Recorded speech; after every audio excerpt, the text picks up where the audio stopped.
Assalamualaikum warahmatullahi wabarakatuh. We are from Group 9. We would like to explain about language and cross-cultural communication. The first material will be explained by me, Nafsia. Then next will be continued by Nanda Erlina. So, what is language and cross-cultural communication? According to Sapir 1921, language is a purely human and non-instinctive method of communicating ideas, emotions, and desire by means of voluntarily produced symbol. Language is a part of culture and a part of human behavior. It is often held that the function of language is to express thought and to communicate information. Jadi, menurut Sapir 1921, bahasa adalah metode komunikasi yang murni antara manusia dan non-naluri yang menggunakan gagasan, emosi, dan juga hasrat untuk secara sukarela menghasilkan simbol-simbol. Jadi bahasa adalah bagian dari budaya dan juga perilaku manusia. Seringkali fungsi bahasa ialah menyampaikan gagasan dan menyampaikan informasi. Next, there are three major functions of language. The first, language is the primary vehicle of communication. And then the second, language reflects both the personality of the individual and the culture of his history. In turn, it helps shape both personality and culture. And then the last, language makes possible the growth and transmission of culture, the continuity of societies, and the effective functioning and control of social group. Jadi, ada tiga fungsi utama bahasa. Yang pertama, bahasa adalah sarana komunikasi utama. Kemudian yang kedua, bahasa mencerminkan kepribadian individu dan juga budaya dari sejarahnya. Selanjutnya, turut membentuk kepribadian dan juga budaya. Kemudian yang terakhir, bahasa memungkinkan pertumbuhan dan penyebaran budaya, kelangsungan masyarakat, dan fungsi efektif kelompok dan kontrol kelompok sosial. Next is cross-cultural understanding. We have to know what is culture. So, culture is that complex whole which includes knowledge, beliefs, arts, morals, law, custom, and any other capacities and habits acquired by man as a member of society. Jadi, budaya adalah keseluruhan yang kompleks yang mencakup pengetahuan, kepercayaan, seni, moral, hukum, kebiasaan, dan kapasitas lainnya yang diperoleh oleh manusia sebagai anggota masyarakat. From the standpoint of contemporary cultural anthropologists, culture is characterized by the following four basic features. Dari sudut pandang antropolog budaya kontemporer, culture itu terbagi menjadi 4 ciri. First, culture is a kind of social inheritance instead of biological heritage. Kebudayaan adalah suatu jenis warisan sosial, bukan warisan biologis. And then the second, culture is shared by the whole community, not belonging to any particular individual. Kebudayaan dimiliki bersama oleh seluruh masyarakat, bukan milik orang tertentu.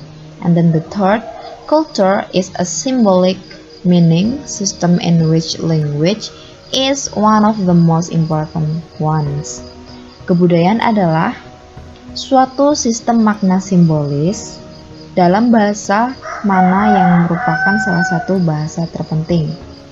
Culture is a unified system, the integral parts of which are closely related to one another. Budaya adalah langkah gabungan, bagian-bagian integral yang erat kaitannya dengan satu sama lain. And then Cultural universal. What is cultural universal? Cultural universal are elements common to all human cultures, regardless of historical moment, geography, or cultural origin. Kunchura-Ningrat 1990 categorizes cultural universal into 8: era, language, knowledge system, cross-cultural understanding, social organizations, livelihood system atau sistem penghidupan, and then religion system. The last one is art. And then types of culture. The word culture doesn't mean just national culture, but also the whole range of different types of culture. There are 1, 2, 3, 4, 5, 6, 7 types of culture. The first is corporate culture, for example, the culture of Apple and Microsoft. And then the second, professional culture, for example, the culture of doctors and lawyers. And then gender, different cultures of men and women. And then age, the different cultures of young, middle-aged, and old people. And then religious culture, for example, Catholicism, Islam, and Buddha. Next is regional culture, for example, Western and Eastern. And then the last one is class culture, for example, working class, middle class, and upper class. Okay, and then next will be continued by Nanda Erlina. My name is Nanda Erlina, and here I want to explain about cross-cultural understanding for communication. Language is a tool for communication. It has characteristics and function for communication. It means that learning foreign language also learns its culture, so it is necessary to learn in order to avoid misunderstanding, as proper behavior in one culture may be seen contrary in another culture, such as gesture or the body language, which vary from culture to culture. Jadi, bahasa adalah alat untuk berkomunikasi yang mempunyai karakteristik dan fungsi tersendiri untuk berkomunikasi. Maksudnya adalah mempelajari bahasa asing, berarti juga mempelajari budayanya, dan itu sangat penting karena untuk menghindari adanya miskomunikasi atau kesalahpahaman karena perbedaannya bahasa dan juga perbedaan budaya dari budaya satu ke budaya yang lain. There are some cross-cultural understanding for communication of foreign language and its meaning.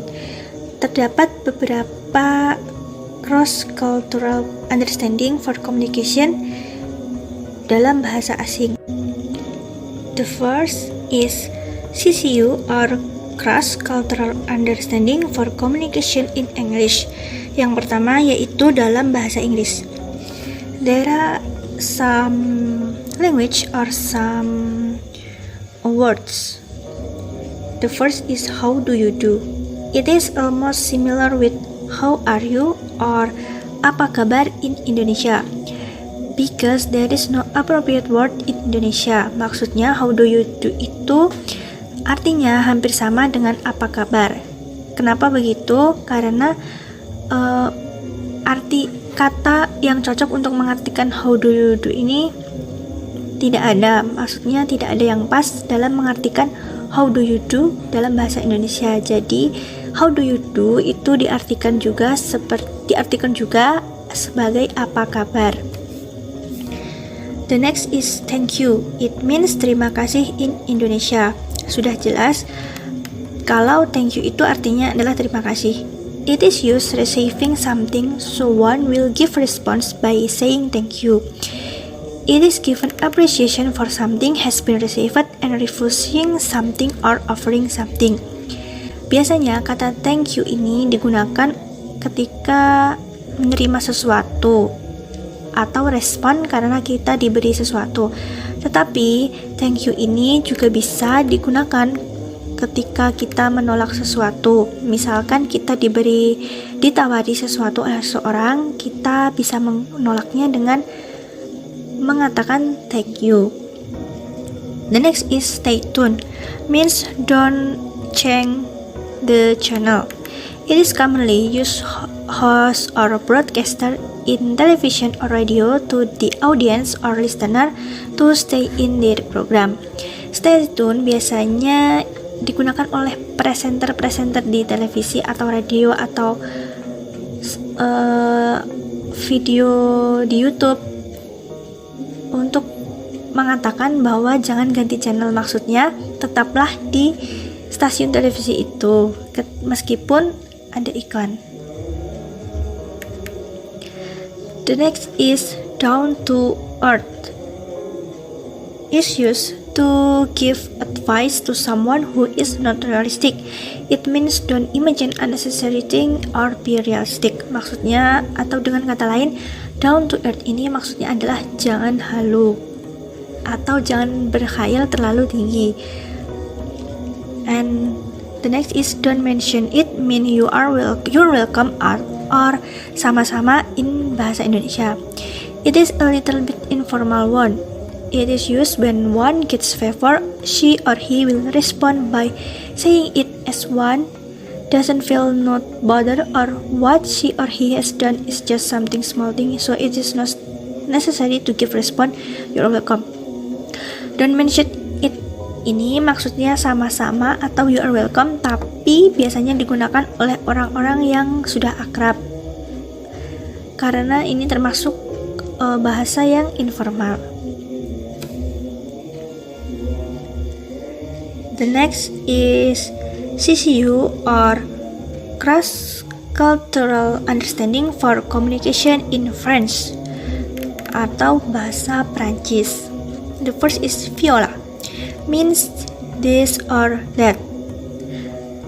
The usage is pointing something. Viola dalam bahasa Prancis maksudnya menunjukkan sesuatu, menunjukkan ini atau itu terhadap sesuatu. Selanjutnya itu bon voyage, has meaning of good journey. This expression is given to someone who will travel.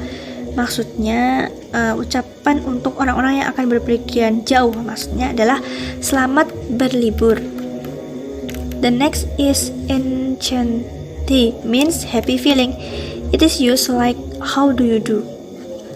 The next is bonne journée, means beautiful day. This express is like a wish to someone to have a good day.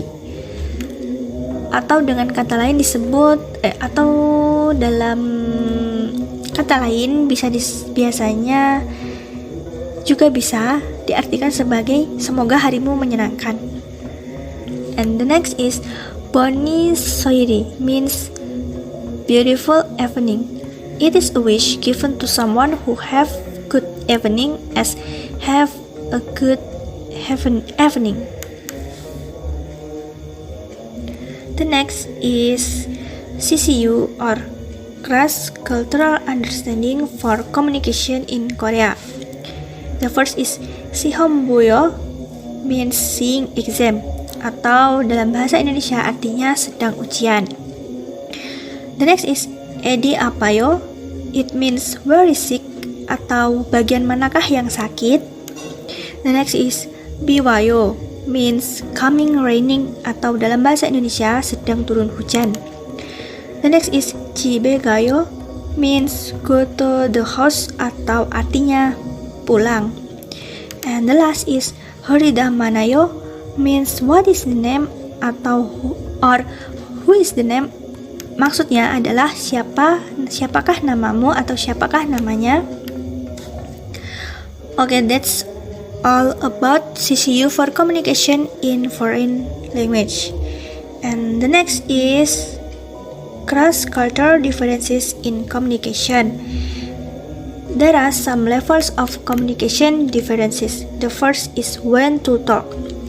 To start on the most general level, the question of when to talk is different from culture to culture. For example, Athabaskan Indians consider it inappropriate to talk to stranger. Maksudnya adalah when to talk ini seperti kapankah kita mulai berbicara. Pertanyaan contohnya, Athabaskan Indian menganggap tidak cocok atau kurang pas jika berbicara dengan orang asing. The next is what to say. Once you decide when to talk, what do you say? Can you ask questions, and what can you ask them about? In some cultures, questions are regarded as too powerful to throw around because they force a response. The next is pacing and pausing. The next level of cross-cultural difference is that of conversational control of pacing and pausing. How fast do you speak, and how long do you wait before another speaker finish? Before you conclude, he has no more to say. Maksudnya pacing and pausing di sini adalah jeda ketika kita berbicara. Secepat apakah kita berbicara dan seberapa lama kita menunggu orang lain selesai berbicara. The next is listenership, another level of processing in conversation that is automatic and taken for granted is showing listenership. If your speaking habits create a strange reaction in someone you are speaking to, you don't realize that they are reacting to you. You think instead that they have strange speaking habits and are strange people. The next is intonation. Another level of difference is intonation.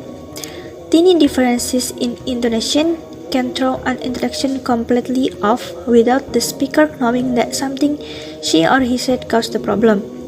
Maksudnya adalah intonasi. Kesalahan atau mungkin perbedaan kecil dalam intonasi itu bisa saja menyebabkan percakapan itu berhenti tanpa tahu apa yang telah mereka lakukan. Maksudnya tidak tahu kesalahannya apa, tapi tiba-tiba miscommunication karena perbedaan intonasi. The next is formality. The next level of cross-cultural difference is the question of what is conventional and what is novel in language. The next is indirectness. Communication in any culture is a matter of indirectness.